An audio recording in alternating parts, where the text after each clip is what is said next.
Salut Julien, Salut Samir. salut à toi qui nous écoutes et bienvenue dans ce nouvel épisode de ce podcast, la systémique du bonheur. Aujourd'hui, on te vient avec un tout nouveau sujet. Julien, de quoi qu'on se cause? On va se causer de ton complexe du sauveur. Et pourquoi il est dangereux et pourquoi aussi il cause beaucoup de soucis dans notre société occidentale.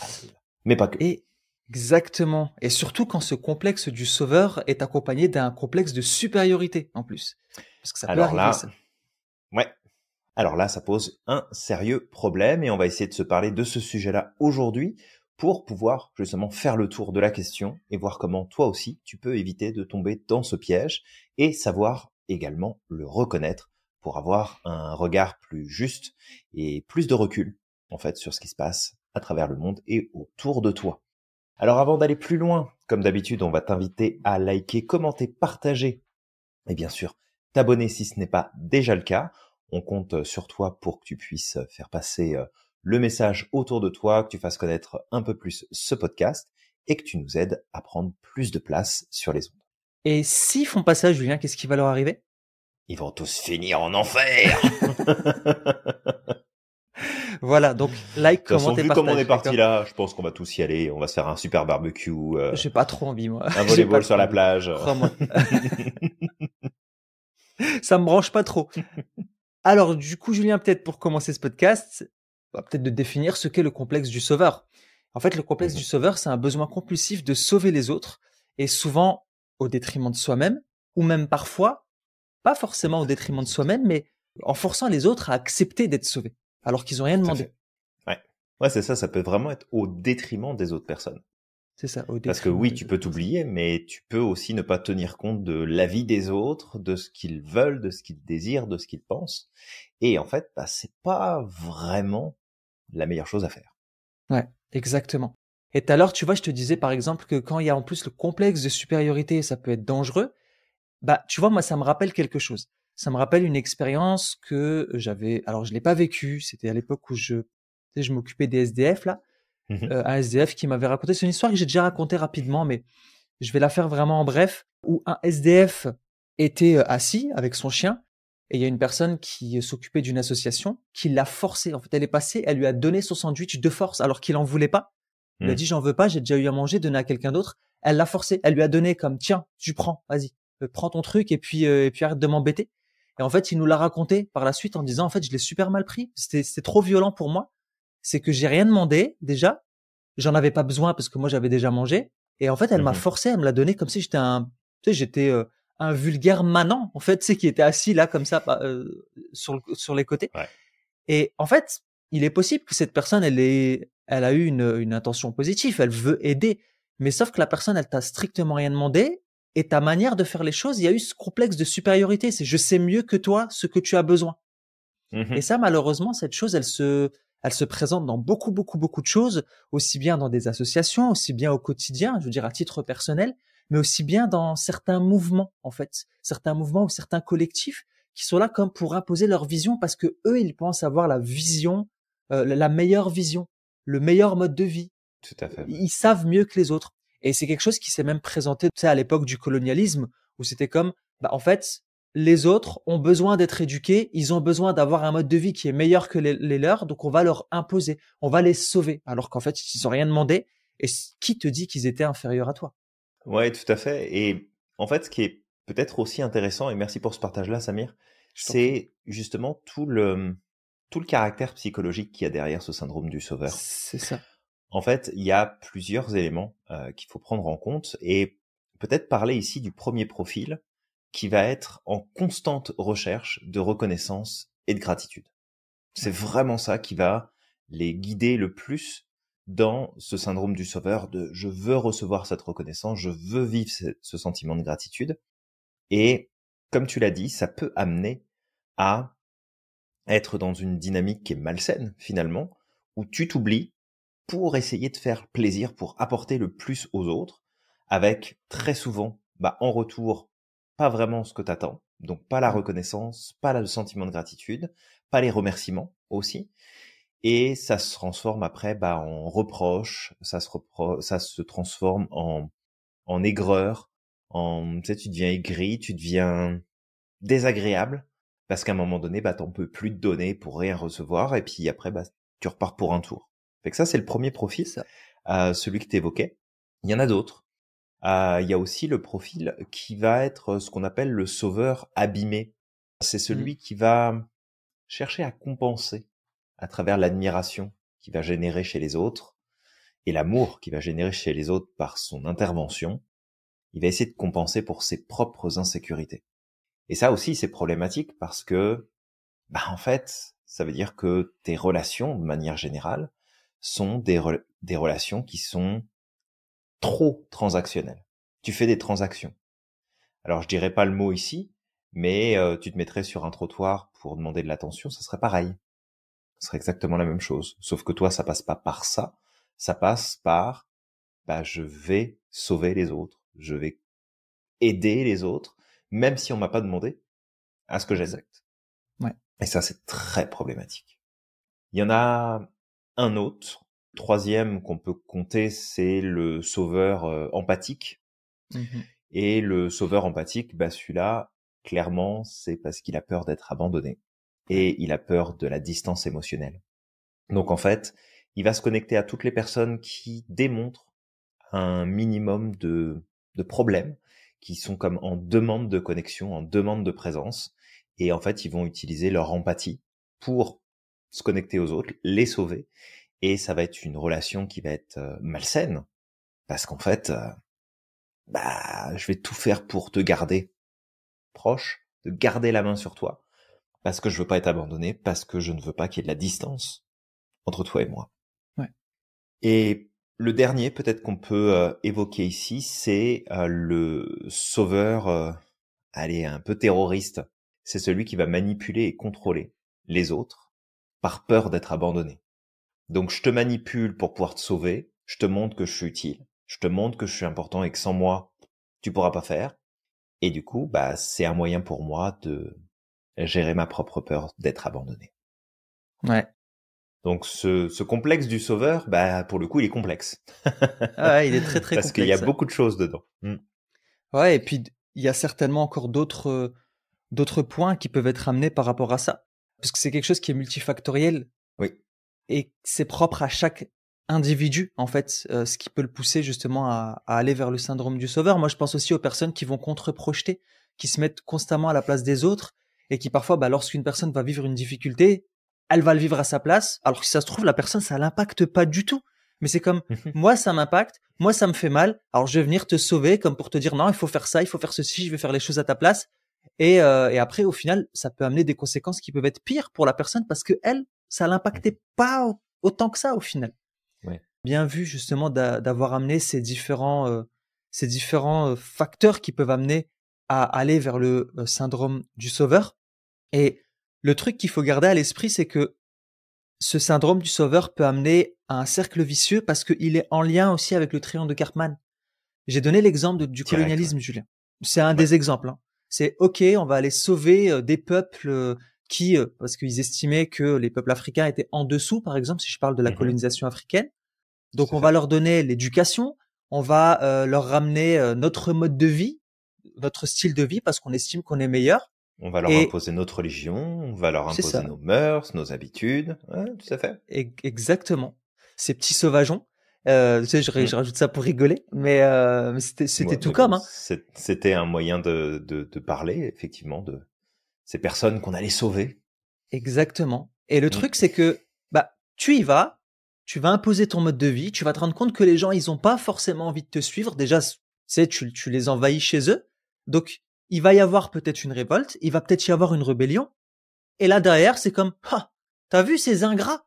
Et en fait, c'est ça. C'est que Mhm. c'est un triangle de Cartman. Tu vas passer du sauveur alors que personne t'a rien demandé. Les gens veulent Mhm. pas de ton aide. Tu vas passer en mode persécuteur. T'as vu ça? Mhm. T'as vu ces ingrats là? Moi, je viens, je dépense de l'argent pour eux, je les aide, et puis au final, ils en veulent pas. Et c'est ce qui est en Mhm. train de se passer, ne serait-ce qu'au travers de l'histoire. Si je reparle, parce que bon, c'est peut-être quelque chose qui me touche aussi, la colonisation. Mais au travers de l'histoire, c'est qu'aujourd'hui, effectivement, la colonisation a quand même amené des choses. Moi, je suis algérien. La ville d'Alger ne serait pas la ville qu'elle est aujourd'hui sans cette empreinte aussi de la colonisation avec les bâtisses haussmanniennes. Il y a l'architecture haussmannienne. qui a été laissée aussi. Mais derrière, il y a eu aussi, certes, il y a eu des points qui aujourd'hui font partie de l'histoire, mais il y a eu aussi des massacres, il y a eu aussi des choses très très négatives, il y a eu une politique d'apartheid, il y a eu toutes ces choses-là, et aujourd'hui quand on vient et qu'on demande encore une fois à l'ex-colonisateur, mais regarde aussi ce que t'as fait peut-être des bonnes choses, mais t'as fait plein de mauvaises choses. Bah en fait, les personnes qui sont très extrémistes de ce point de vue-là vont venir nous dire, bah oui, mais vous êtes des ingrats, vous, hein. Ah, c'est pas bien ce que vous faites là. Pliez-vous devant nous, hein, quand même, pour tout ce on vous a apporté. Et c'est ça en fait le problème. Si on transpose ça aux relations humaines, bah c'est ce qui se passe en fait. C'est que toi, tout à fait. qui nous écoutes, qui a ce syndrome du sauveur, bah peut-être que tu fais exactement les mêmes choses. Tu vas imposer des choses à des personnes qui ne t'ont rien demandé. Puis après, ces personnes-là, pour eux, en tout cas dans leur carte du monde, dans leur style de vie, ce que tu leur as apporté, bah ça leur apporte pas que du bien, parce que c'est pas adapté, c'est pas écologique pour eux. Et au bout d'un moment, on va peut-être venir te dire, bah écoute, bah non, en fait, j'en veux pas de tes conseils. Regarde ce que ça m'a apporté. La dernière fois que je t'ai écouté, bah je me suis retrouvé dans la merde. Et ben en fait, t'as le sauveur qui est pas content parce qu'il est blessé dans son ego et qui va faire, bah tu te prends pour qui en fait? Ben voilà, je suis venu, je t'ai sauvé, je t'ai aidé. Tu vois, donc c'est vraiment de comprendre que derrière il y a un gros cercle vicieux et que tu peux faire plus de mal que de bien. Ouais. Complètement. Et tu sais, je repensais à, bah, tu sais, si tu prends l'invasion de l'Amérique latine, où en fait, t'as des civilisations entières qui ont disparu. Tu prends la civilisation Inca, elle a disparu du jour au lendemain, sans laisser de traces. Et ce qui est la cause la plus probable de cette disparition, c'est parce que bah on a débarqué là-bas avec des maladies qui n'existaient pas. Ouais. Et donc ils ont été en contact avec ça et malheureusement ça les a complètement à la ramasse, ils ont tous disparu à cause de ça. Ça. Et c'est sûr qu'il y a ce côté-là. Bon, alors après on parle aussi d'une époque qui est différente parce qu'il y avait une dynamique où il fallait conquérir le monde, il fallait découvrir les territoires inexplorés.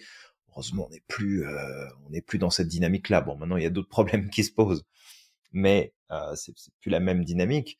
Par contre, ce qui est sûr, c'est que selon l'histoire que t'as, parce que on peut tous plus ou moins avoir ce complexe du sauveur, qui peut ressortir, parce qu'à un moment donné, comme tu l'as dit, bah tiens, j'ai un sentiment peut-être de supériorité qui est là, et je me dis que je peux sauver cette personne. Alors attention, on fait la distinction entre le complexe du sauveur et le fait d'apporter de la bienveillance et le fait de vraiment être dans l'altruisme. Parce que t'es dans l'altruisme, bon bah tu agis, tu gardes ta place, tu t'imposes pas ton point de vue, t'imposes pas tes manières, ta façon de faire les choses ou de voir le monde, et du coup t'es plus dans la même dynamique. Mais quand t'as cette posture finalement où je sais mieux que toi ce qu'il faut que tu fasses, que tu décides, ce que tu vives, ce que tu choisisses, bah en fait c'est problématique. Et si jamais toi qui nous écoutes, tu sens que parfois t'es dans cette dynamique-là, ou que tu connais des personnes qui le sont, c'est aussi de remonter aux racines de ce syndrome-là, de ce complexe-là, qui sont souvent en fait en lien avec des expériences liées à l'enfance, comme par hasard, et c'est souvent là que ça vient, où il y a de sentiments d'abandon, il y a le fait d'avoir peut-être traversé des traumas particuliers, et puis il y a aussi tous ces enfants à qui on a enlevé leur enfance parce qu'on on leur a donné un rôle de parent à un âge qui était beaucoup trop tôt, pour X raisons. Famille nombreuse, un parent qui décède, peu importe, où finalement on a fait grandir l'enfant plus vite qu'il ne l'aurait dû, et ça vient jouer sur la validation en fait qu'on va avoir aux yeux des autres, la place, le rôle qu'on a à jouer aux yeux des autres. Et si jamais il y a ça en arrière-plan, bon faut pas te taper dessus pour dire ouais j'ai un complexe du sauveur, c'est pas normal, je devrais pas, etc. C'est de prendre conscience de ça, en fait, et vraiment prendre conscience des besoins que tu essayes probablement de satisfaire, mais que tu le fais pas de la bonne façon, et que ça peut être vraiment nuisible pour les autres. Et j'ai envie de continuer dans cette dynamique, et c'est un sujet dont on parle quand même assez souvent, Samir, tous les deux, parce qu'en même temps, ça passe tellement souvent dans les médias et dans les communications. Mais moi, il y a un truc qui m'horripile, c'est les personnes qui sont porteuses de ce syndrome du sauveur, qui s'en rendent pas compte, très certainement, mais qui l'ont, et qui t'expliquent ce que tu dois faire, comment est-ce que tu dois voir les choses, comment est-ce que tu dois les penser. Et il y a ce côté, finalement où, même si l'intention elle est bonne, il y a beaucoup de gens qui défendent des causes, mais même si l'intention est bonne, c'est comme, mais cette cause-là ne t'appartient pas, C'est ça. cette cause-là ne te concerne pas. C'est ok que tu te sentes touché par ça, parce que bah moi je vais me sentir touché par tout un tas de choses qui ne m'appartiennent pas, qui ne me concernent pas, qui ne touchent pas ni ma culture, ni ma personne, ni ma famille, ni mon histoire personnelle, rien du tout. Et je peux être touché par ça. Mais c'est aussi de voir que, et tu l'avais évoqué déjà par le passé, et on en avait rediscuté, mais c'est que des fois tu te retrouves avec des gens qui se pensent tout permis sur ce qu'il faudrait pas, Mm. sous couvert qu'ils le font pour pouvoir aider telle ou telle population, telle ou telle cause. Et en fait, personnellement, ça m'insupporte au plus haut point. Je trouve ça malsain. Et je suis même pas sûr que dans de nombreuses situations, ce soit si bénéfique pour les personnes qui sont visées. Ouais. Et j'ai vraiment ici un exemple, et c'est peut-être moi qui comprends mal les choses, et je serais ravi d'apprendre plus sur le sujet. Mais depuis quelques années, ils nous bombardent de ce qu'on appelle l'appropriation culturelle. Eh bien, je suis désolé, mais depuis que ça, c'est en mouvement, je n'ai jamais vu si peu d'expression de multiculturalisme dans les endroits où j'ai pu aller. Alors, je sais pas si c'est moi qui suis en plein délire, peut-être, et je comprends que bah c'est peut-être pas bien de se déguiser en telle et telle personne, c'est peut-être pas bien de ceci et de cela. Mais pour avoir l'occasion de passer du temps dans des grandes villes, pour avoir l'occasion de voyager aussi dans plusieurs pays, bah je suis désolé, mais les gens ils se ressemblent tous. Ils se ressemblent tous.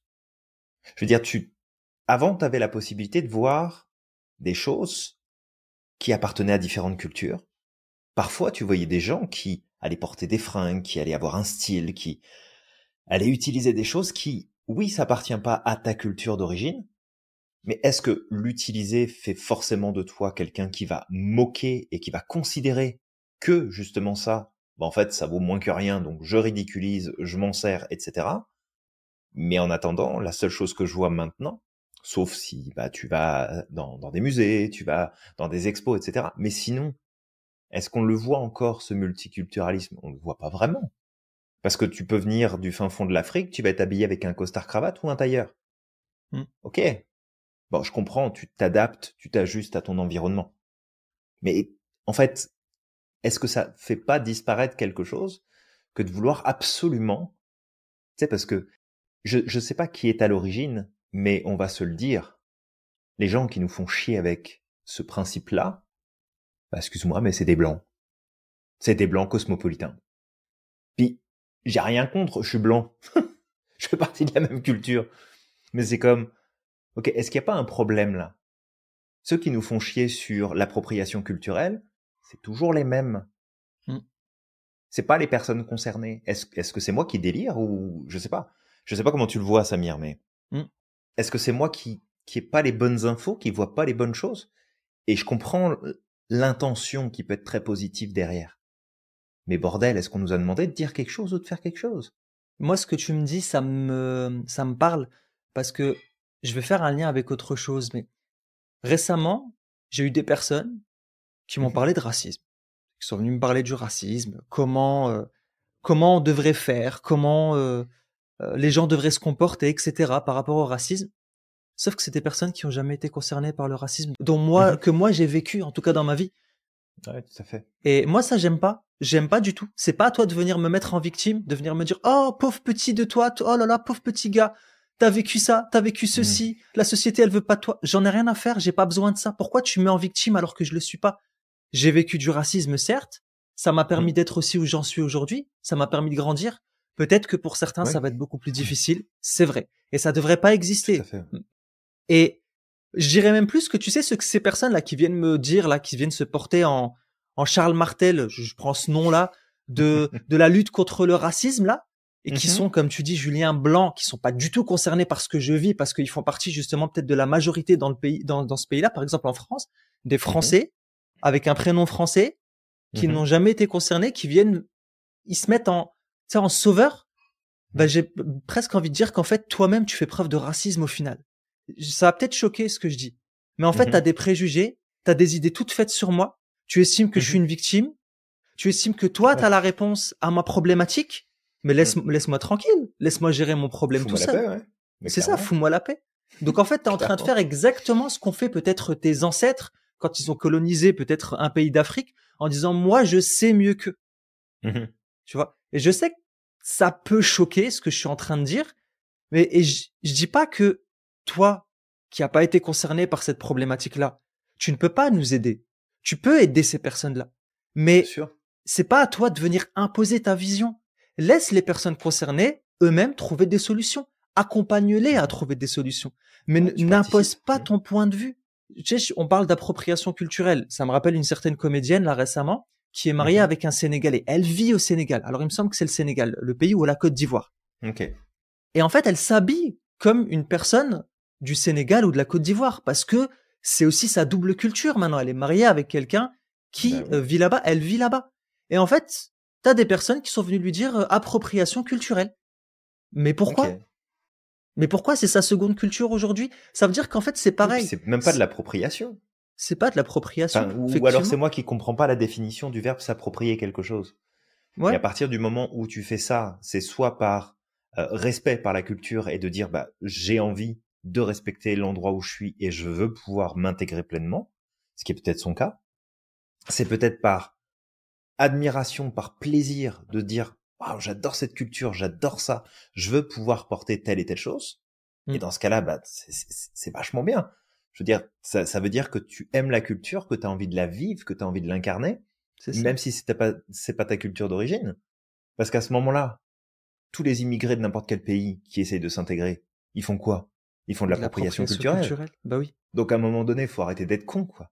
Mm, Moi, c'est vraiment un truc, bah, un des sujets qui me fait bondir, parce que je trouve ça tellement ridicule. Et en fait, là, pour le coup, avec ce genre de bêtises, on aplanit tout et on supprime les différences. Parce que là, t'imposes à tout le monde, en fait, de plus laisser la possibilité de faire ressortir telle ou telle culture, tel ou tel élément, telle ou telle info.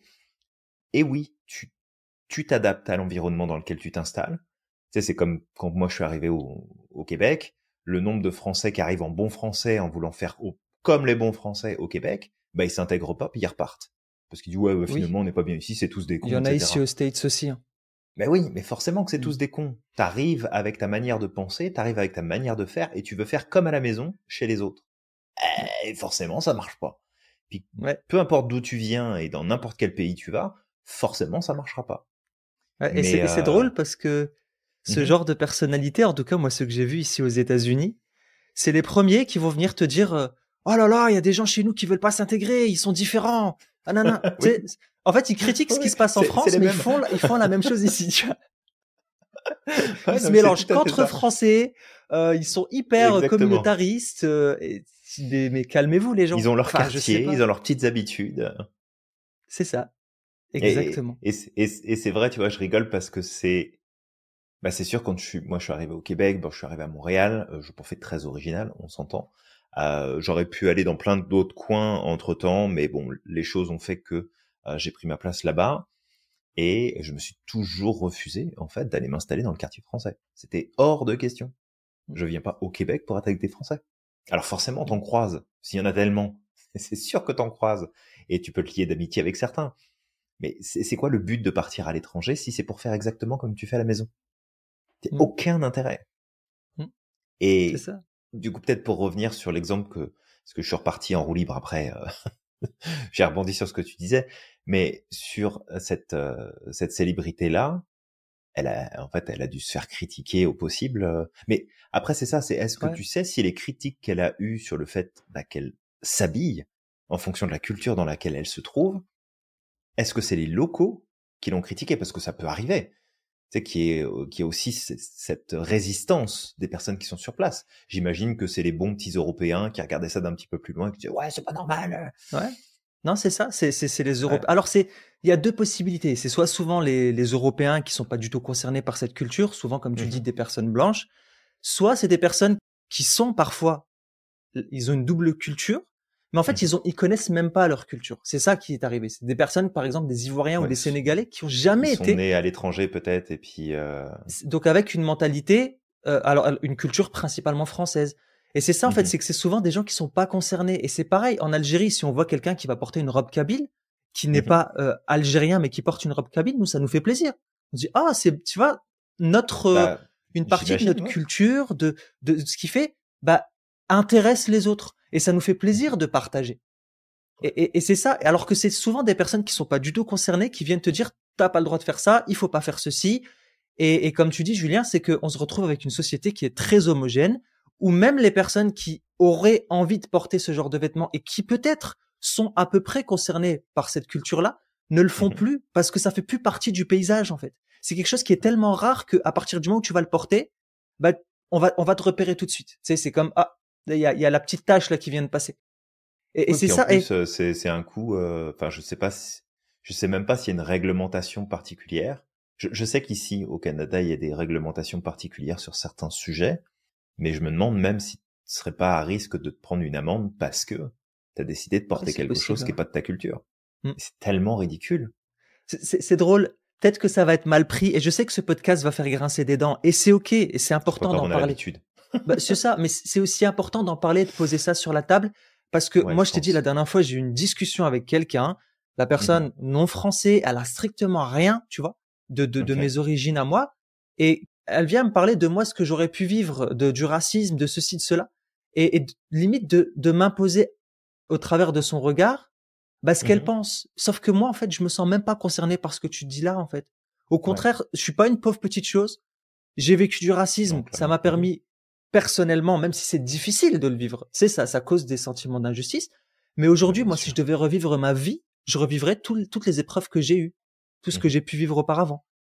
Et, et en fait, le truc, c'est juste que si je devais revenir, parce que je m'écarte, mais si je devais revenir à ça, bien sûr que je comprends et j'apprécie que tu te sentes concerné par quelque chose que j'ai pu vivre. Tu te sentes concerné Bien par une sûr. certaine injustice parce que peut-être que toi, ça vient te chercher. D'accord? Et merci pour ça. Mais ne viens pas me l'imposer. Et pareil pour les personnes comme moi. Peut-être qu'il y a des personnes qui sont maghrébins et qui cherchent à imposer certaines choses parce qu'ils ont ce syndrome du sauveur. Pareil. Mhm. N'impose pas. Ouais, Moi, c'est n'importe qui. Ouais, tout à fait. c'est ça. Et ça peut être pour tout, pour quand on est face à un SDF, où on se dit bah tiens en fait moi je veux avoir mon syndrome du sauveur vis-à-vis de lui. Ça peut être un proche, ça peut être n'importe qui en fait.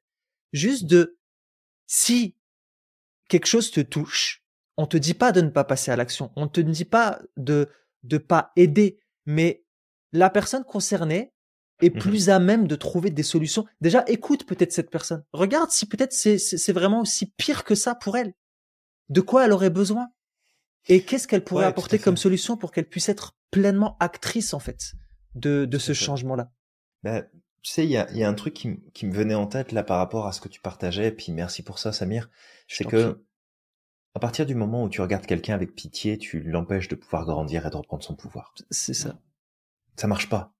Tu peux avoir de la peine pour quelqu'un à un moment donné parce que ça vient te chercher et te dire putain, c'est vraiment pas cool. Je prends un exemple tout bête, et en même temps c'est un exemple qui est important. C'est J'ai regardé un film il y a quelques jours. J'ai j'ai plus le nom du film en tête. C'est pas très grave. Ça se passait aux États-Unis et mmh c'était pendant la période de ségrégation, ouais. justement. Et j'ai été beaucoup touché par le film parce que ça dépeignait finalement la situation des femmes noires aux États-Unis lorsque leur seul travail, bah, c'était de s'occuper des enfants et du ménage des baraques des blancs qui étaient sur place. Ouais. Et elles le vivaient en fait dans des conditions qui étaient super complexes. Elles avaient aucun droit. Elles pouvaient finir en tôle du jour au lendemain parce que leur patron allait dire bah, m'a piqué quelque chose donc au trou.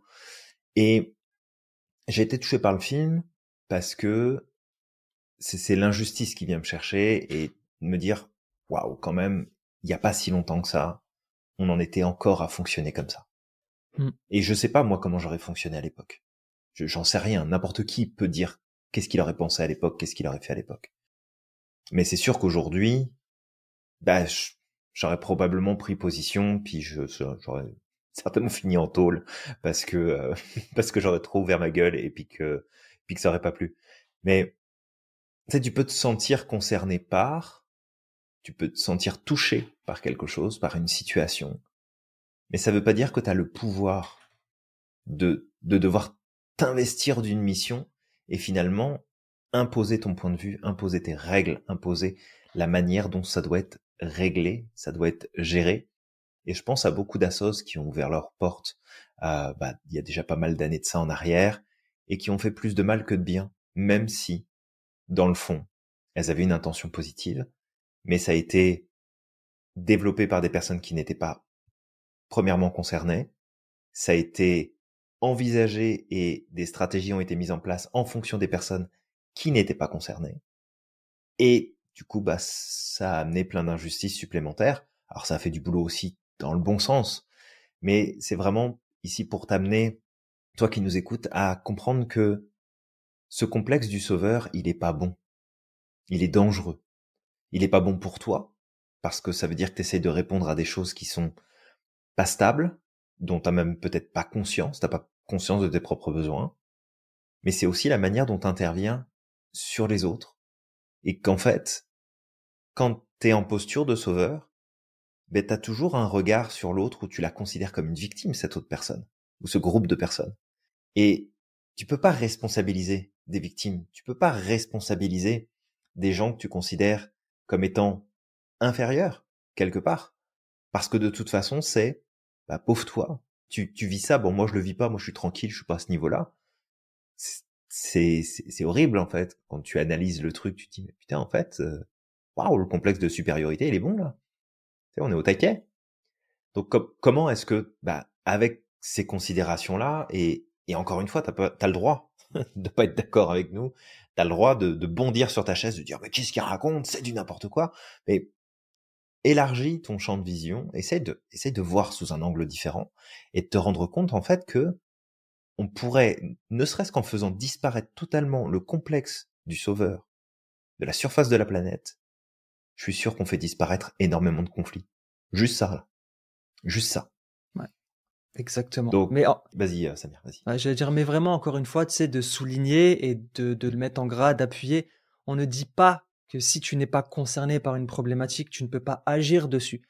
Ça te Ah non. touche et c'est très bien. C'est peut-être important, effectivement, pour toi d'aider, en tout cas, par rapport à cette cause. C'est, ça me fait penser à Malcolm X. Malcolm X, justement, quand il avait commencé à travailler sur les problèmes de ségrégation raciale ici aux États-Unis, au départ, il disait, il faut qu'on règle le problème déjà entre nous, en fait. Parce que le problème, il est déjà chez nous et entre nous.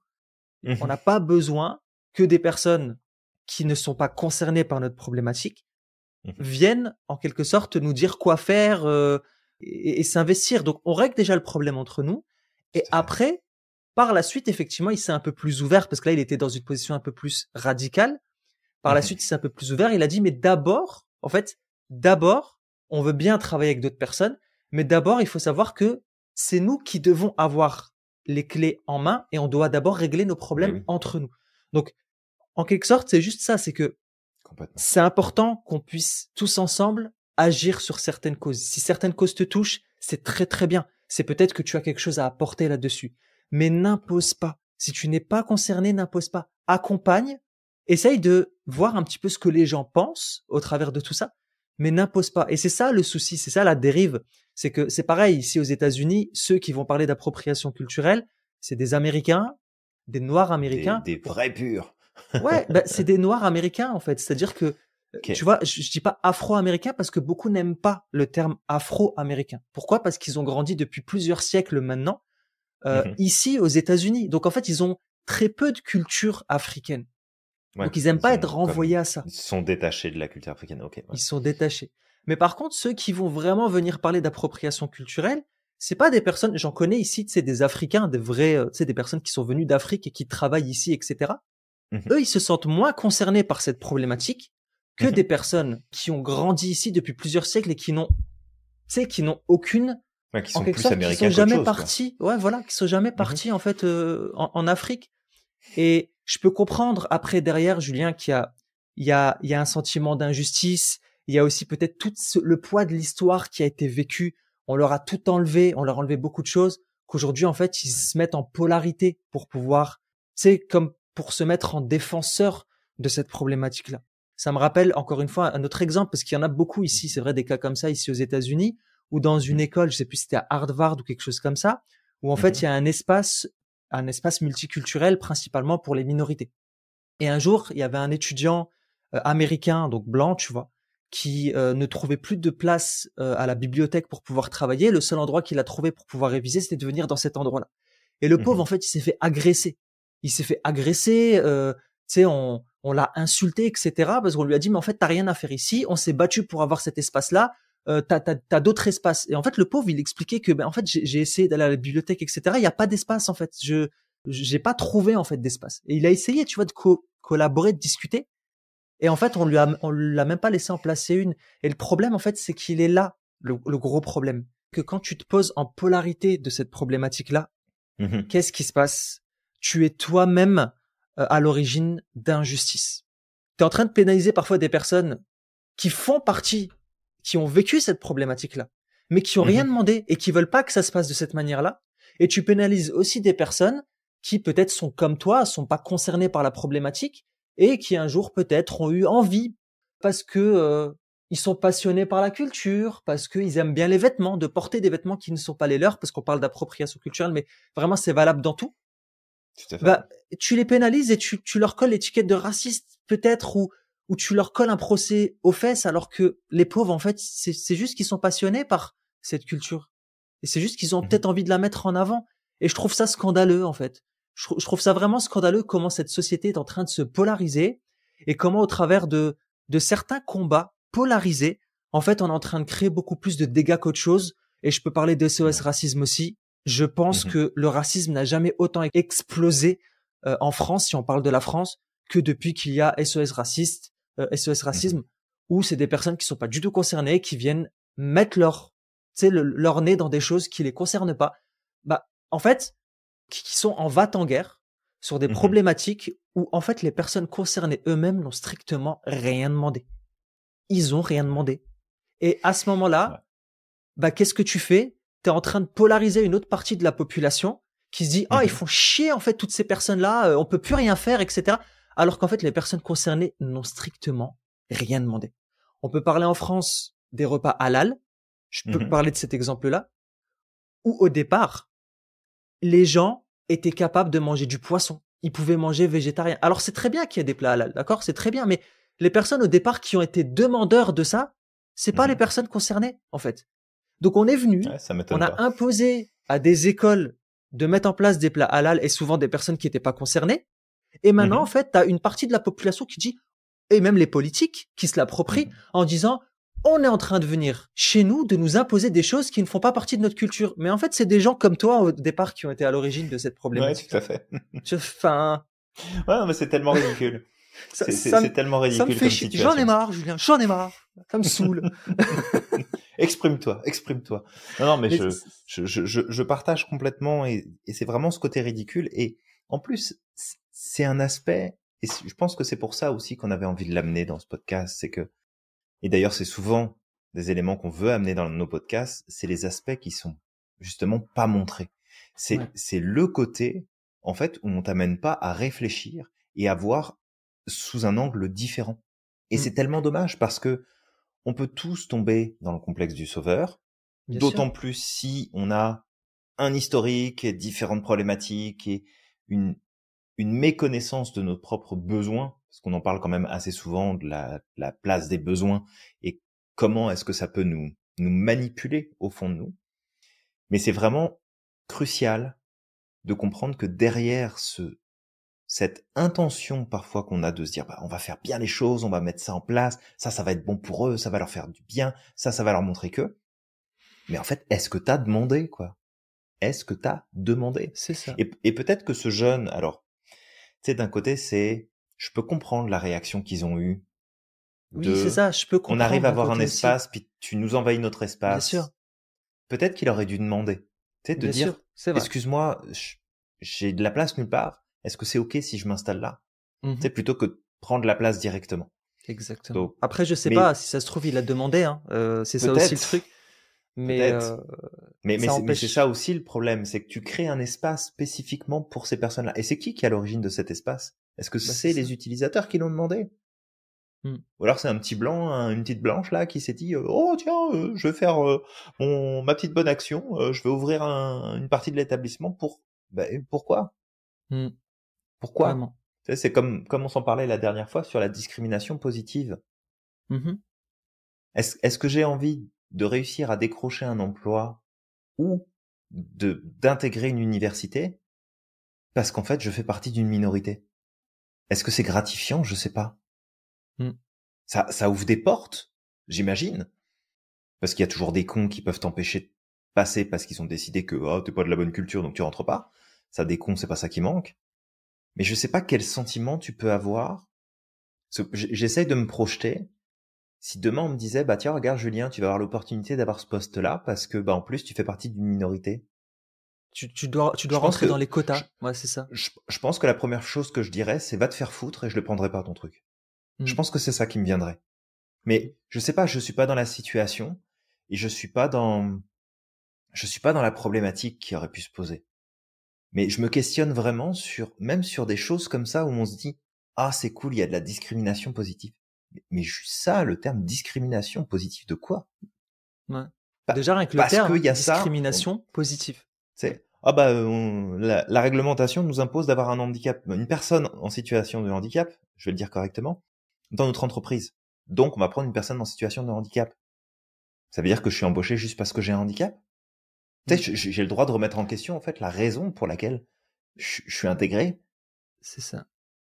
Et je sais pas, moi ça me fait réagir. Peut-être que toi qui nous écoutes, tu trouves ça 100% normal et que tu vois pas du tout de problématique. Mais c'est vrai que de mon côté, là pour le coup, vraiment je me questionne sur la validité qu'il y a derrière ça. Tu sais, je pense qu'il serait beaucoup plus pertinent d'apprendre à se respecter, mais vraiment se respecter les uns les autres, plutôt que de mettre des éléments d'artifice qui sont en plus, quand tu regardes dans le fond, vraiment, moi je leur dirais là, mais va te faire foutre en fait. J'en veux pas. Ouais, c'est comme tu me respectes pas dans ma personne, juste parce que je suis ça, c'est une occasion pour toi de m'embaucher. Non, ça marche pas dans ma tête. C'est ça en fait, c'est que derrière il y a une envie de faire avancer les choses, il y a une envie d'apporter quelque chose, mais c'est souvent un moyen détourné. Plutôt que de régler la problématique, en fait, on va trouver d'autres astuces pour pouvoir faire avancer le truc, mais ça peut contribuer encore plus parce que c'est ça en fait. Si moi demain j'arrive dans une entreprise et on me dit écoute Samir, on t'a pris parce que il y avait un quota à combler là, je le prends mal en fait. Enfin, tu me prends pas pour mes compétences, tu me prends parce qu'il y avait un quota à combler. Donc si jamais il y avait pas ce quota, est-ce que tu m'aurais pris? Oui. Tu m'aurais pas pris. Tu vois? Ouais, tout à fait. Après, en fait, tu peux dire, si, on t'a pris, mais c'est toi qui avais les meilleures compétences de toutes les personnes qui se sont présentées. C'est ça, en fait. Ouais, mais je rentre quand même dans un quota. C'est comme... Tu vois? En fait, c'est ça, c'est qu'il y a... En fait, moi, je suis assez mitigé. Alors, pour les polarités, bien sûr, comme tu sais, Julien, j'aime pas du tout les polarités. Moi, bien sûr, si on part aussi, nous, Julien et moi, tu peux penser qu'on part peut-être dans un extrême. C'est aussi justement pour contrebalancer et pour amener du questionnement. Parce que oui, complètement. Nous-mêmes, on se questionne. Enfin, nous-mêmes, on se questionne. Moi, sur certaines choses, clairement, parce que je suis concerné, j'aime pas qu'on me touche. Mais toi aussi, Julien, il y a des combats sur lesquels tu es concerné et tu n'aimes pas que des personnes qui ne sont pas concernées viennent te dire comment faire. Ça m'insupporte, ça. C'est rentre chez toi, là. C'est ça. Je t'ai pas demandé ton avis sur la question. Fait que, va donc. Va donc chez Speedy. Oh non, j'ai pas le droit, Julien. Faut que j'enlève. Non, d'ailleurs, Samir, tu fais de la pub pour Speedy. Et tu sais quoi? Petit moment pause de pub. Ce podcast, il existe. C'est grâce à l'Institut Merlin. Parce que c'est du temps que l'Institut Merlin nous accorde. On s'accorde à nous-mêmes du temps pour t'offrir ce contenu-là. Petit rappel, l'Institut Merlin, c'est un centre de formation, d'excellence, en coaching. On t'accompagne dans ton parcours de certification, que ce soit en PNL, en sophrologie, en hypnose ou en psychologie positive. Et surtout, on te donne tous les outils, toute la guidance dont tu as besoin pour être le ou la meilleur coach dans ton domaine, sur ton secteur, de faire une vraie différence sur le marché et de pouvoir accompagner efficacement tes clients et tes clientes pour pouvoir en faire aussi une activité lucrative, parce que tu ne vas pas te nourrir d'amour et d'eau fraîche, tu as des factures à payer et ce métier-là peut te permettre de mener une vie tout à fait confortable. en fonction bien sûr du travail que tu vas mettre dedans. Mais en tout cas, si tu as un projet, si tu as envie de t'améliorer, de perfectionner, sache qu'on a énormément de choses à t'offrir. Donc on est à ton écoute, tu as juste à nous envoyer un petit message ou nous appeler, nous envoyer un mail. On est disponible sur quasiment tous les réseaux, je pense. Donc vraiment très facile de nous retrouver. Puis tu as le lien en plus directement dans le détail de ce podcast. Ouais. Donc là, on rembobine. On parle plus de Speedy parce qu'on fait pas de pub pour Speedy. Donc vas-y Samir, je te laisse continuer. Bah, moi, il y avait un autre thème, tu vois, parce que regarde, depuis tout à l'heure, on parle d'appropriation culturelle, de thèmes raciaux, etc. C'est vrai qu'on boucle pas mal. On boucle beaucoup, ouais. Donc, par exemple, Julien, il y a aussi un autre thème, tu sais, qui revient souvent, pour changer de thème, le thème du féminisme, ou même du masculinisme. Il y a les deux, hein. Il y a les mâles alpha, là, qui, tu sais, se mettent, voilà, moi, je sais ce que c'est qu'être un homme et il faut être comme ça, comme ceci. D'ailleurs, je te coupe 30 secondes, là, sur la notion de mâle alpha. J'étais, mais plié de rire. Il y a une créatrice de contenu que je suis de temps en temps, je la trouve très très drôle, et qui disait, mais les mecs, vous êtes au courant quand même que la version alpha, c'est la version de merde qui est même pas mise au grand public parce qu'elle est pas du tout fiable et que ça fonctionne pas et que c'est de la grosse daube le truc. Exactement. Au moins la version bêta, quoi. La bêta, tu la testes, mais l'alpha, c'est le truc de départ, ça sert à rien, ça ne marche pas, ça tient pas debout. Donc à tous les hommes alpha, hein, les mâles alpha, vous savez à quoi vous en tenir. Allez, à bon entendeur. C'est ça. La petite crotte de nez, là, tu te débrouilles. Oui, non, mais c'est vrai. En plus, c'est vrai que dans le domaine du logiciel, par exemple, du développement, la version alpha, c'est la version qui sert strictement à rien. Elle est même pas mise sur le marché, y a rien. La version bêta, au moins, elle est mise sur le marché, mais on la teste. Donc c'est vraiment, c'est la version même pas 0.0, d'accord? C'est la 0.0, ouais. Toi, mal alpha là, tu sais très bien ce qu'on en pense. Mais ils vont dire qu'on est des rageux, c'est pour ça. Ah bah, je m'en fous moi. Mais tais-toi donc, Julien. Voilà. Tais-toi donc.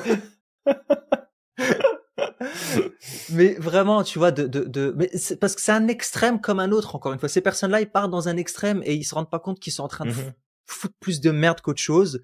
Ils sont en train de monter aussi les hommes contre les femmes parce qu'ils sont encore une fois avec un idéal qu'ils veulent comme appliquer à tout le monde et ils critiquent les personnes qui sont pas comme eux en plus. Ils viennent et ils te font regarde. Oui, il faut que tu sois comme ça, si t'es pas comme ça. Et franchement, ils sont très virulents. Moi, tu sais, qui sont là et qui ont des a priori, mais vraiment, c'est hard en fait ce qu'ils peuvent dire sur les personnes qui pensent pas comme eux. Tu vois, vraiment virulent. Ouais. Et comme je te dis, bref, on parle de ça. Eux, que ce soit les mâles alpha ou que ce soit aussi les féministes là, tu sais, hyper extrémistes là, c'est exactement la même chose, Julien. Que ce soit la personne qui complexe du sauveur là, c'est impressionnant. Hyper puant, impressionnant. Vraiment, ça pue à 1000 kilomètres.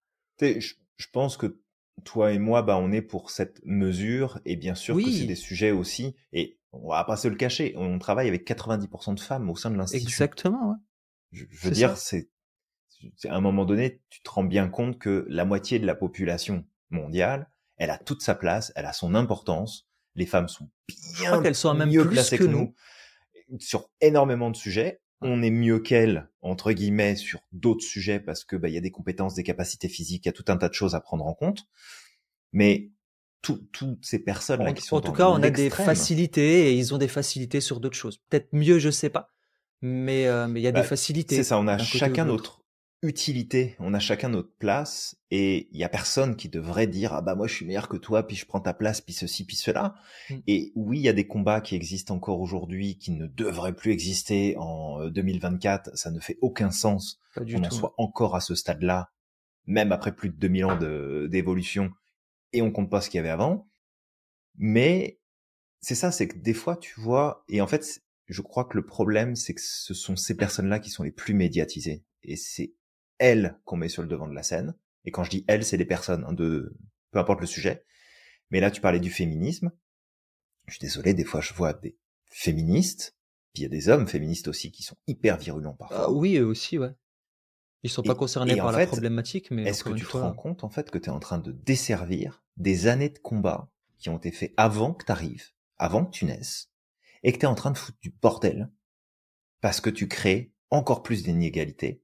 Tu crées de l'agressivité, tu crées de la réactivité, tu crées en fait, tu fais tomber des dominos les uns derrière les autres. C'est ça. Parce que tu as ton complexe du sauveur, tu veux de l'attention, tu veux être reconnu, tu veux être vu comme quelqu'un qui a fait quelque chose de bien de sa vie, puis qui va avoir de la reconnaissance.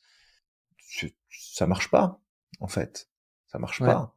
C'est comme la Greta Thunberg qui déraille complètement dans son discours, qui a été médiatisé au possible et qui, je pense, a été surutilisé par d'autres personnes. Je pense ils se sont bien servis de cette jeune fille-là.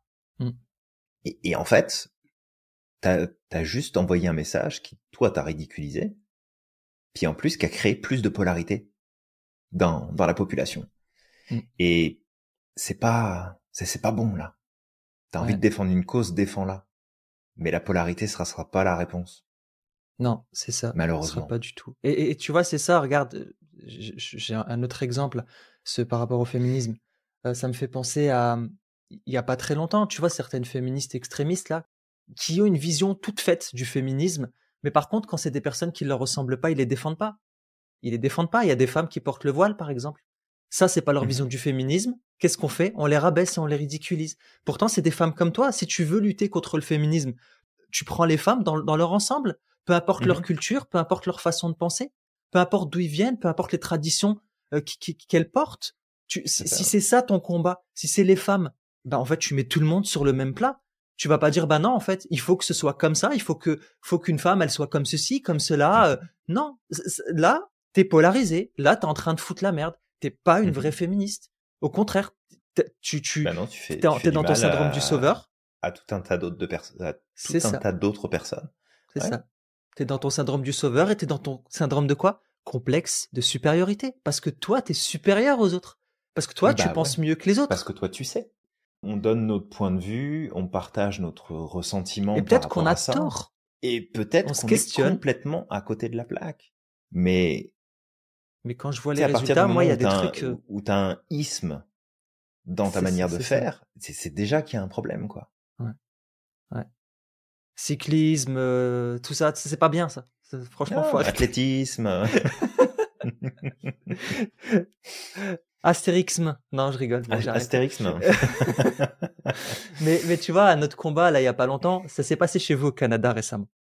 Pareil. Il y a un lutteur, il me semble que c'était un lutteur ou un combattant de MMA, je sais plus, qui, en fait, s'est inscrit, donc il s'est défini comme femme, donc il s'est inscrit au championnat féminin. Libre à lui. Comme étant une femme. D'accord? Sauf que, ce qui s'est passé par la suite, encore une fois, libre à lui, ok? Mais c'est juste cet extrémisme-là, en fait, qui arrive. C'est que cette personne, elle est rentrée dans le championnat féminin. Il n'y a pas eu de prise d'hormones, il n'y a rien eu du tout. Hein. Il est juste, il a déglingué tout le monde, là. Il a déglingué tout le monde. Il n'y a plus aucune femme qui pouvait gagner à ce moment-là. Il n'y a plus aucune femme qui a gagné au point où les femmes sont montées au créneau. En disant, non, mais en fait, là, c'est injuste, là. C'est pas normal. Ça fait des années qu'on se bat pour, c'est ça, elles ont raison. Ça fait des années qu'on se bat pour avoir notre catégorie. Et là, maintenant, il y a un mec qui vient, qui se définit comme femme, qui nous vole, en fait, nos trophées. C'est pas normal, en fait. Et, c'est comme le mec en natation. Ouais, c'est comme en natation, c'est ça. Qui remporte toutes les compétitions parce que de toute façon, elles peuvent pas rivaliser, malheureusement. Elles peuvent pas, ouais. Et ce qui s'est passé au bout d'un moment, c'est qu'elles en ont eu marre, elles sont montées au créneau. Il y a des femmes qui ont été taxées de transphobes, d'accord? Et parce que le truc est mal fait, encore une fois, c'est mal foutu. C'est juste que c'est mal foutu. Faudrait cadrer ça. Il y avait pas de cadre. Qu'est-ce qui s'est passé? Il y a un entraîneur de certaines championnes qui est venu, qui a dit, écoute, moi aussi, je suis une femme. Et il l'a démonté. Il a démonté ce mec parce qu'en plus, ce gars-là se permettait de ridiculiser et de rabaisser les femmes qu'il battait. Tu vois, c'est ça le truc. C'est qu'en plus, il avait même pas une posture d'humilité. C'est qu'en plus, il les rabaissait, ces femmes. Donc, elles en ont eu marre. C'est parce qu'il devait pas assez gagner de l'autre côté. Certainement. Je pense qu'il a compensé, certainement, ouais. Et ce qui s'est passé, c'est qu'il y a un entraîneur qui est arrivé. Il a dit, OK, moi aussi, je suis une femme. Mais il en a fait, tu sais quoi? Il en a fait son 4 heures. Cette personne qui s'est dit comme étant une femme était pas content à ce moment-là de se faire démonter. Mais c'est ça, en fait, le problème, c'est juste que il y a des personnes qui se battent et qui essayent de créer de l'égalité. C'est une très bonne chose. On sera jamais contre. Bien au contraire, c'est super que il y a des choses qui sont faites pour essayer d'amener plus de justice et plus d'égalité. Mais le problème, c'est que quand tu rentres dans cette espèce de polarité d'extrême, qu'est-ce que tu fais? Tu crées encore plus d'injustice à certains moments. Et les personnes qui sont concernées par ces combats et qui ont pendant des années, qui ont primé justement pour pouvoir être acceptées et avoir une place dans cette société-là, c'est eux que tu es en train de priver, en fait. Et c'est ça, moi, qui me vient me chercher. C'est pas le fait que La Ouais, société, elle complètement. bouge. C'est très bien que la société, elle bouge. C'est très bien qu'il Mhm. y ait plus de justice sociale. Mais le problème, c'est que fais attention dans quelle direction tu vas. Si tu vas dans l'extrême, si tu n'écoutes pas les personnes concernées et tu ne prends même pas considération de l'avis des personnes concernées, en fait, t'es en train de tout foutre en l'air, en fait. On parlait du racisme tout à l'heure, il y a des gens qui sont battus, pareil, parmi les miens, en fait, qui sont battus pour essayer d'avoir une certaine place. En fait, toi, tu viens, t'imposes des choses. En fait, tu nous as mis dans la merde, tu vois. Mhm. T'as créé encore plus Ouais, de avec ton racisme syndrome qu'au du départ, sauveur, tu ouais. vois. Mhm. C'est ça, à cause du syndrome du sauveur. Et c'est ça, en fait. C'est juste, travaillons ensemble. Et pour travailler ensemble, bah, ce serait bien qu'on se pose tous ensemble autour d'une table et qu'on prend en considération de ce que les personnes concernées pensent dans cette histoire. Mhm. Et puis ils veulent vraiment et de quoi ils ont besoin. Et voilà. Et de quoi ils ont besoin. Et Mhm. s'il y a des divergences, que tu ne prennes pas un point de vue plutôt qu'un autre, bah non. Il y a des divergences, bah tu prends tous les points de vue et t'essayes de faire quelque chose pour trouver un juste milieu. Mais Mhm. bascule pas d'un côté plus que d'un autre. C'est juste Ouais, ça, en tout à fait, qui fait. est demandé. Complètement. Mm. Fait que c'est vrai que bon, on amène beaucoup de points différents ici, mais ils sont tous interconnectés avec C'est ce ça. principe du syndrome du sauveur. Et vraiment, si tu as un combat à mener, bah, si tu es directement concerné, mène ton combat, puis trouve des personnes pour t'accompagner, trouve des ressources pour t'appuyer là-dessus. Mm. Si tu décides de défendre une cause, mais que tu n'es pas touché directement par cette cause, au minimum, demande. C'est ça. Demande aux personnes concernées, qu'est-ce que vous attendez? De quoi vous auriez besoin? Qu'est-ce qui vous affecte le plus? Quelles sont les difficultés que vous rencontrez le plus? Plutôt que de jouer au rôle de technocrate dans un bureau, Super, tu sais, avec quelque chose. ton petit paquet de gâteaux, bien de là où t'es, toi, de ta région, avec ton petit mug de café et puis ton équipe de bridge autour d'une table, à dire bon, alors on va défendre ce sujet-là, donc personne dans la salle n'est concerné, mais on a tous notre avis, alors qu'est-ce qu'on peut faire pour les aider? Juste sors ton complexe de ton besoin de reconnaissance, de validation, d'amour qui est mal géré et redonne la juste place aux choses. Ouais, et développe ton écoute active aussi. Ça, c'est Et important. développe ton écoute active. Mm. Mais vraiment, ce foutu syndrome du sauveur, là, complexe du sauveur, c'est vraiment quelque chose qui peut faire bien plus de dégâts qu'autre chose. Ouais, clairement. Vraiment, c'est, c'est une force destructrice, t'as même pas idée, en fait. Tant que tu le regardes pas avec le bon prisme, tu te rends pas compte à quel point c'est destructeur comme Ouais. dynamique. Bah, d'ailleurs, dans cette dynamique-là, on parle de déconstruction. Moi, j'ai pas envie qu'on déconstruise toute l'histoire de l'humanité et toute l'avancée de l'humanité depuis des Ah siècles, en non, fait. bah, Pourquoi ça déconstruire? aussi, tiens. Ouais, Tu pourquoi vois? déconstruire? C'est quoi le Pourquoi? principe? J'ai pas envie, moi. Tout ce qui nous a mené là aujourd'hui, même s'il y a des Mhm. choses à changer, on déconstruit pas, on construit. Pourquoi tu veux déconstruire? Construis. Mhm. Ouais. Rafistole, si tu veux, tu sais, prends le temps justement de travailler sur certains points, mais déconstruis pas. Pourquoi déconstruire, en fait? Oh, tu sais, on va devenir minable, hein, j'ai l'impression, Julien. Idiocratie dans pas longtemps. Oh, bon, Vraiment. on y est déjà, hein. C'est, mais On ça y me est fait déjà. peur, en fait, parfois. Mais ouais, mais après, tu sais, cette déconstruction, bah, quelque part, alors attention, je suis pas d'accord avec, c'est juste pour illustrer le point. Bien Mais sûr. cette déconstruction, elle est pratique, parce que ça veut dire que tu peux rebâtir selon tes normes, selon tes règles. C'est ça. T'as plus besoin de tenir compte des règles qui sont déjà établies. Mm. C'est facile, hein. Tu Non, c'est recommences tout à facile. zéro. Bah, en Puis fait, c'est celui qui est au pouvoir qui va décider de ce qui va être bien, de ce qui va pas être bien. exactement. En fait, c'est Magnifique. c'est de la facilité, encore une fois. Plutôt que de régler le problème, on va venir Mhm. rafistoler ou trouver la solution la plus simple. Sauf que, en fait, tu sais, il y a un acquis. Il y a un acquis qui a été construit pendant des années. Et c'est Mhm. dommage, en fait, de, comment dire, de mettre à la poubelle toutes ces années d'évolution, toutes ces années de travail, de réflexion, tout jeter à la poubelle comme ça, parce que toi, aujourd'hui, tu viens avec une idée de ce qui devrait être bien ou ce qui devrait être mal, Mhm. et tu veux l'imposer à tout le monde. Sauf que tu sais, sache que des personnes comme toi, il y en a des millions.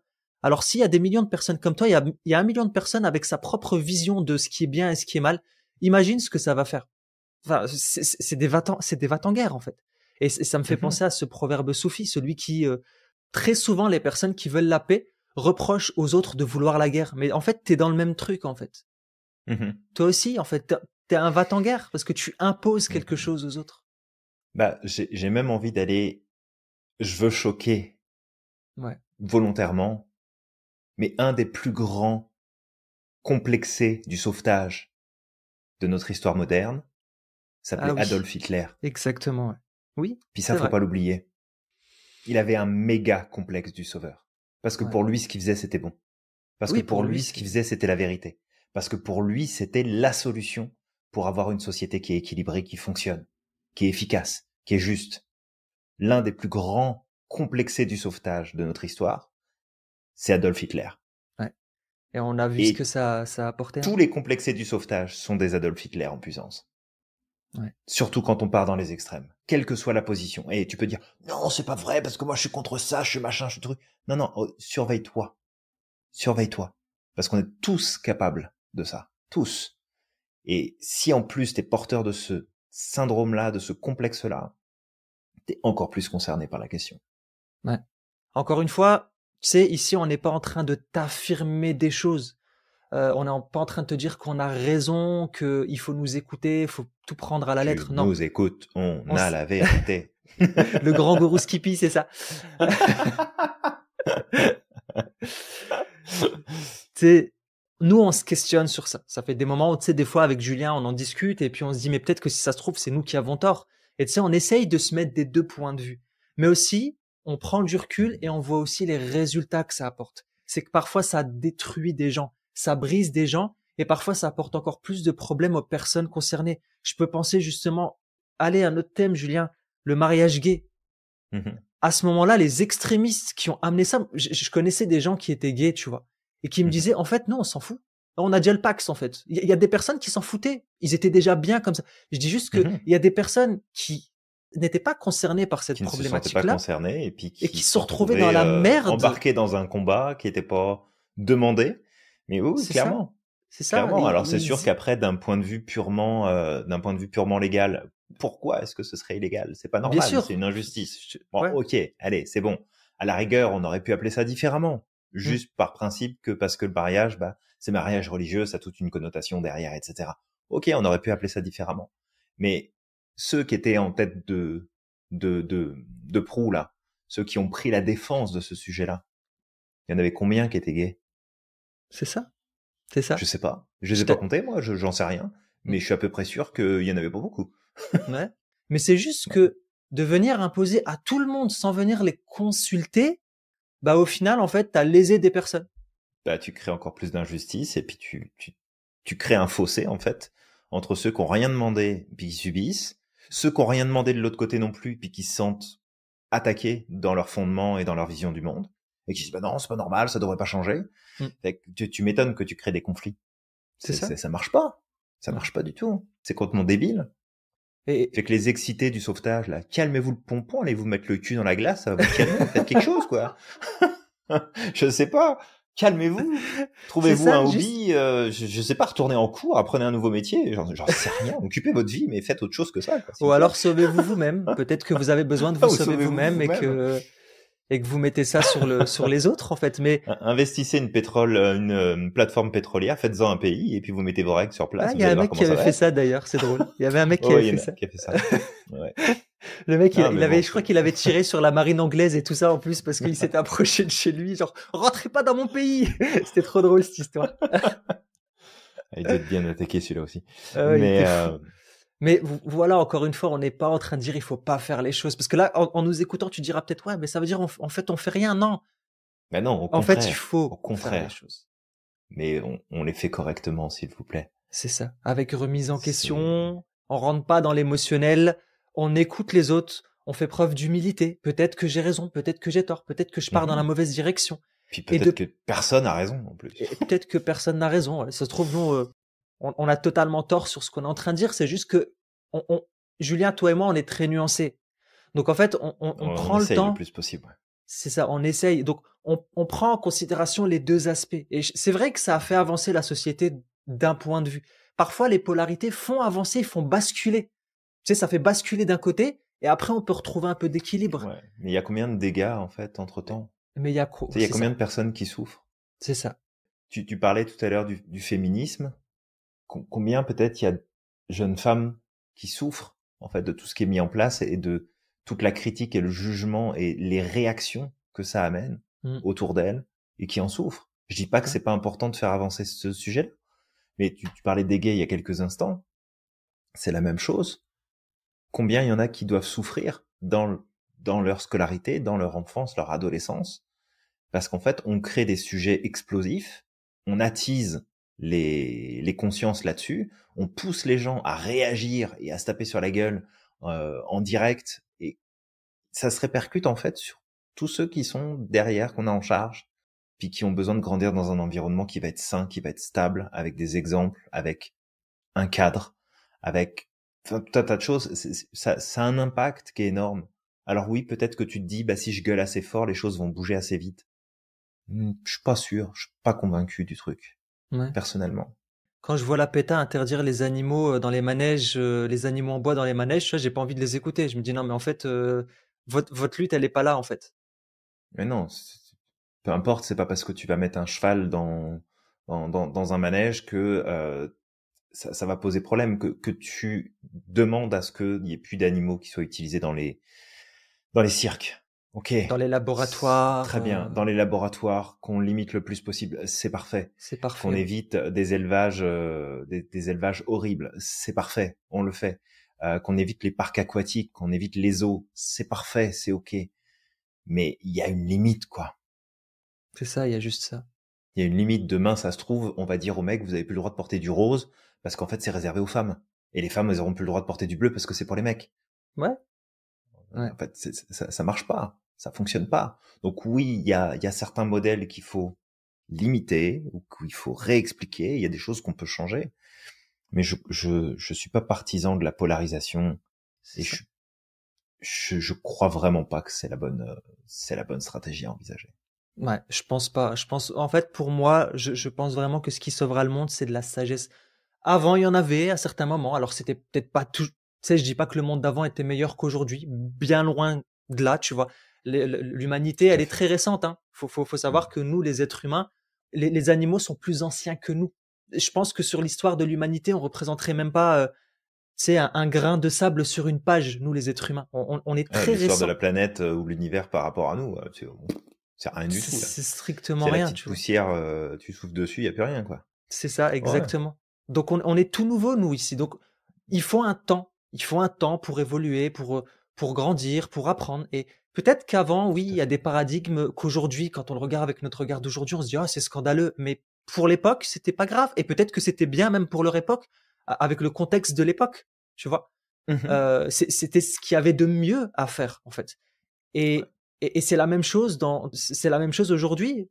Toi, peut-être qui viens d'un pays occidental, tu as une vision du monde, tu as une vision du féminisme, etc. Et tu estimes que c'est comme ça, mais tu vas venir l'imposer à une personne qui vit en Afrique ou une personne qui vit en Asie. Mais peut-être que elle, sa vision de la féminité, c'est différent et ça va très bien et c'est très bien pour elle et c'est adapté à son contexte aujourd'hui. Et c'est ça le Mhm. souci, en fait. C'est que vraiment, travaillons Ouais. ensemble, trouvons un juste milieu et apprenons à nous écouter. S'il y a une personne qui te dit, moi, j'ai pas envie de travailler, j'ai envie de m'occuper de mes enfants, va pas lui dire en tant que féministe, ah, c'est scandaleux, c'est ce que j'ai vu une fois, j'étais dans Il y a des dans femmes qui se sont battues pour qu'on ait le droit de c'est travailler, que ça, machin. Ben oui, oui, mais c'est très bien. Et en fait, ça remet pas en c'est question le très bien. combat qui a été mené. Hmm. Mais C'est juste on n'est pas dans un régime communiste, quoi. Tout c'est le monde ça, fait pas la même chose, tout le monde suit pas le même mouvement. À un moment donné, oh, ça marche pas. c'est ça. Et si les critères Ça d'une fonctionne femme, pas. les critères importants d'une femme, c'est de prendre soin de ses enfants et qu'elle a pas envie d'aller bosser, bah c'est très Ouais. très bien pour elle. Elle est pas inférieure à toi, hein. Comme si c'est le choix du père de se dire, bah, en fait, moi, j'ai envie de m'occuper de mes gosses, j'ai envie d'être à la maison, j'ai pas C'est envie ça, d'aller me faire chier au boulot, je veux voir mes enfants grandir, je veux pouvoir les accompagner. Ben, exactement. fine, fais-le. Je veux Fais-le. dire, il y a rien qui t'oblige à. Ah non, Donc, bientôt, Julien, on va dire que ça, c'est, c'est de l'appropriation. Les ah, papas, bah oui, parce mamans, je sais que pas quoi. Enfin, je sais on pas. va Les piquer on va papas, piquer le rôle parents. des femmes. Ah oui, bien évidemment, c'est sûr. C'est J'en sûr, sais c'est rien, sûr. mais il y a des gens qui diront Ah non, certainement mais ça. c'est D'accord, possible. donc fais pas chier ton monde et puis laisse chacun justement vivre sa vie Oui, comme il oui, le mais c'est souhaite. ça. C'est ça. Exactement. Travaillons ensemble. Voilà, c'est juste ça. Je sais que peut-être que ce podcast va faire grincer des dents et on n'est pas juste des réfractaires ou des vieux aigris. On est juste là pour Ah dire, ben non, loin de on là. pose une question, Loin de là. on amène les problématiques liées à la polarité.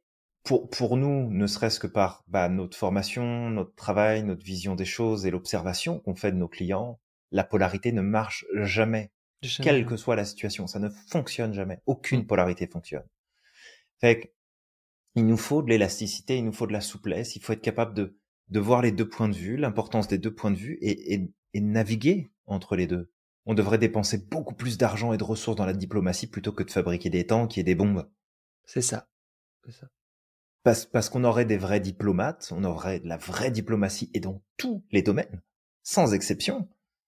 Ben en fait, on pourrait bâtir un monde qui serait juste extraordinaire. Avec des Clairement. différences, avec des règles spécifiques, avec des choses qui sont mises en place en fonction des cultures, en fonction des désirs, en fonction des attirances, ce que tu veux. On s'en fout. Mais ça fonctionnerait tellement mieux plutôt que de se taper sur la gueule pour savoir qui est le plus fort puis qui a raison. Il y a Ah, personne c'est qui a ça. raison. C'est complètement con comme attitude. Ah oui, il y a Ça sert personne qui à a rien. raison. Ça, clairement. Personne n'a raison. Fait que, juste Ouais. voilà, c'est ce qu'on avait à te dire sur le syndrome du sauveur. On a, je pense, fait Ouais. un très grand tour. Mais c'est vraiment te montrer aussi que si chacun d'entre nous, on prenait un foutu temps pour se poser, apprendre à se connaître, apprendre à comprendre comment on fonctionne, et de facto, mieux comprendre comment les autres fonctionnent et pourquoi ils sont si différents que nous, même le voisin d'à côté est différent que nous, ben en fait, on n'aurait pas besoin de subir les travers de notre psychologie et de nos biais de fonctionnement autant que ce qu'on peut les subir aujourd'hui. Mm. Le monde s'en porterait vachement mieux. Vraiment. Je le Exactement. crois. Ouais, je pense aussi. Je pense aussi. Alors, toi qui nous écoutes, tu sais, peut-être que t'es pas d'accord, peut-être que et c'est correct, hein, C'est ok. totalement. Nous, en fait, encore une fois, on est aussi dans l'incompréhension quand on voit ça. Donc, si tu as des éléments peut-être qui nous manquent, n'hésite pas à nous les partager en commentaire. Mhm. Peut-être que ça va faire bouger aussi. Et puis, notre vision des choses va bouger, quoi qu'il arrive. Elle va De bouger, toute elle va façon. se, comment dire, l'équilibre, c'est du déséquilibre, quoi qu'il arrive. Donc, parfois, on se déséquilibre, on pense de l'autre côté, puis on revient là. Mais c'est juste Mhm. que aujourd'hui, la société a énormément besoin d'apaisement. Et ces extrêmes-là, en fait, sont en train de créer davantage, malheureusement, de tensions, en fait. Et parfois Mhm. même, vraiment, ce syndrome du sauveur, ça peut mettre des gens dans la merde alors qu'ils ont strictement rien demandé. C'est comme si demain, mon collègue, tu sais, mon camarade de classe, Franck, vient et demande à la professeure, tiens, Samir, c'est l'heure de la prière, il faudrait lui donner, je sais pas moi, ce serait bien quand même qu'on lui donne une pause pour faire la prière alors que moi, j'ai strictement rien demandé. Et après, ben, en fait, ça fait la une des journaux et puis on commence à dire les musulmans font chier parce qu'ils commencent à demander des heures de prière alors que moi, j'ai rien demandé, en fait. Et Ouais, ça, tout ça à s'est fait. tellement produit que dans tous les combats, en fait. Dans tous les Ouais, combats. bien sûr. Oui, c'est pareil de il faut impérativement qu'on mette un repas végétarien à la cantine des gosses. Il faut impérativement qu'il y ait telle et telle chose. Mm, Forcément, tu crées des frictions, tu crées des choses, mm. alors que ça peut être fait tellement différemment. Mais tu vois, j'étais en train de t'écouter et presque j'aurais envie qu'on ouvre des arènes, qu'on foute tous les polarisés dedans, puis qu'on les laisse se taper sur la gueule pour savoir celui qui va gagner. Et puis après, on ramasse les morceaux, puis de savoir est-ce qu'il y avait pas des trucs intéressants dans ce qui a été partagé, puis dans ce qui a été dit, puis voir si on peut en faire quelque chose. Ouais. C'est plutôt que ça s'étende et que ça pollue l'esprit de tout le monde. On les laisse se mettre d'accord entre eux, et puis après on voit ce qui leur sort et on voit ce qu'on peut en faire. Ouais. Mais bon, c'était pour la petite blague. Ouais, c'est drôle, c'est drôle. Je Parce sais pas, que faudrait réhabiliter le Colisée peut-être avant, tu vois. parce que je suis pas pour la violence, donc D- c'était vraiment l'image en tant que telle, mais plutôt que de laisser ce venin parfois qui, c'est même pas parfois, qui est souvent malheureusement médiatisé et qui Mm. vient polluer l'esprit de tellement de monde parce qu'ils font juste que recevoir et il y a pas d'esprit critique là-dessus. C'est ça, et Bref. je t'assure, Julien, des fois, les personnes concernées parlent. Moi, j'ai eu cette discussion avec quelqu'un, et moi, je suis concerné, j'étais concerné par la problématique. Toi, tu l'es pas. Mhm. Et tu m'écoutes pas, en fait. C'est comme, non, t'es dans ta tête, toi, t'as raison, et tu cherches T'as à me pas compris. convaincre. Tu Mais t'as cherches à pas me compris, convaincre Samir. moi-même. Tu Mais oui, vois? mais t'as pas compris. Tu T'as vois? pas compris, c'est pour ça. Cette personne-là, elle savait mieux que toi. Ben c'est ça, elle savait mieux que moi ce que c'était que le racisme. Elle connaissait ton histoire, elle connaissait ta situation, elle connaissait ce qui s'est passé dans ta vie, par quoi t'es passé. Ouais, Elle savait mieux que toi. c'est ça. Donc Samir, Et c'est chut, tu te frustrant. tais. D'accord, ok, chut, je me la ferme. C'est bon. Donc voilà, toi qui nous écoutes, maintenant que tu nous as entendu parler sur ce sujet pendant Maintenant moult qu'on et a moult, bitché je pendant ne 1 heure sais et combien demie. de minutes, c'est ça. On va t'inviter à liker, commenter, partager. Si tu veux pas liker, tu likes pas, mais on va t'inviter à commenter si t'es pas d'accord. Ce serait bien qu'on ait ton avis parce que justement, on est demandeur de ça. Absolument. Et c'est important qu'on puisse discuter. Par contre, ton avis, juste une chose, ton avis, on aimerait qu'il soit constructif et bienveillant. Parce que s'il l'est pas, bah on va t'envoyer te faire empapaouter comme les autres. Ça, malheureusement, faut que Exactement. tu t'y Tu vas attendes. finir au Colisée, toi aussi. C'est ça, c'est ça, parce qu'on pourra pas discuter sinon. Donc c'est pas trop, tu vois. Bah non, c'est pas le but. C'est pas le Pas. but, ouais. Voilà. Donc voilà. Et puis Julien, je sais pas si tu as quelque chose à ajouter avant qu'on Non, clôture. bah, à part ça, on va te revenir avec un prochain épisode et on espère vraiment que, à travers cet épisode-là aussi, bah, on t'a amené à réfléchir différemment, à remettre en perspective certaines choses, à t'aider à prendre du recul aussi avec tout le bruit ambiant, parce que bah, tu sais, c'est le but aussi de tous ces épisodes de podcast, c'est de t'aider à progresser, à grandir, à prendre du recul, à réfléchir par toi-même, à voir les choses sous des angles différents pour que tu puisses avancer plus facilement. Et on n'est jamais prédicateur de vérité, porteur de la vérité absolue là. C'est Mm. pas notre c'est pas notre rôle et on n'aura jamais cette prétention. Non, pas du tout. Mais juste voilà, avoir un son de cloche un petit peu différent, avoir des réflexions qui sont différentes. Si ça fait écho, tant mieux. Si ça fait pas écho, c'est pas grave.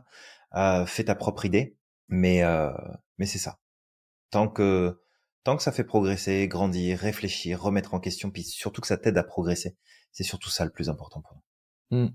Vraiment, vraiment. Et apprends à écouter les autres. C'est vraiment important. Je te Mhm. l'assure, en tant que maghrébin, parfois j'ai discuté avec des personnes qui étaient, tu sais, vraiment réfractaires de l'immigration, de ceci, alors que moi-même, je n'étais même pas français. J'ai pris Mhm. le temps de les écouter. J'ai pris le temps de discuter avec eux. Et en fait, il n'y a rien de mieux que de créer des débats apaisants. Parce qu'à ce moment-là, Mhm. on s'écoute. Moi, j'écoute ton point de vue. Ok, je peux comprendre ton point de vue. Je sais qu'en fait, finalement, ton point de vue, peut-être qu'il est intéressant dans certains cas, mais moi, je suis pas dedans, en fait, alors que je me sentais concerné avant. Mais finalement, je suis pas concerné. Et lui, bah, la personne qui est en face de toi, elle va t'écouter et elle va Mhm. comprendre aussi peut-être que, ah, bah, tu vois, en fait, moi, je savais pas que tu vivais ça, effectivement. Je savais pas que ceci, que cela. Et il y a rien de mieux que ça, en fait, pour Tout à pouvoir fait. grandir. C'est la meilleure chose. Et j'ai eu des amis parfois qui étaient de bord totalement inverse de moi. Et en fait, on s'est rendu compte qu'on avait aussi des points communs. On avait aussi Mhm. beaucoup de points communs sur lesquels on pouvait se raccrocher. Et les autres, c'était des divergences. Et c'est pas grave. C'est pas grave. On verra pour plus tard. Tout à fait. Donc, donc voilà, développe ton empathie, développe ton écoute active, apprends à faire preuve d'humilité et surtout, n'oublie pas d'être extraordinaire chaque jour et crois au maximum en ton potentiel. N'oublie pas non plus à quel point t'es magique et que t'as le pouvoir de réaliser absolument tout ce que tu souhaites. Et on te dit à la À la prochaine. prochaine.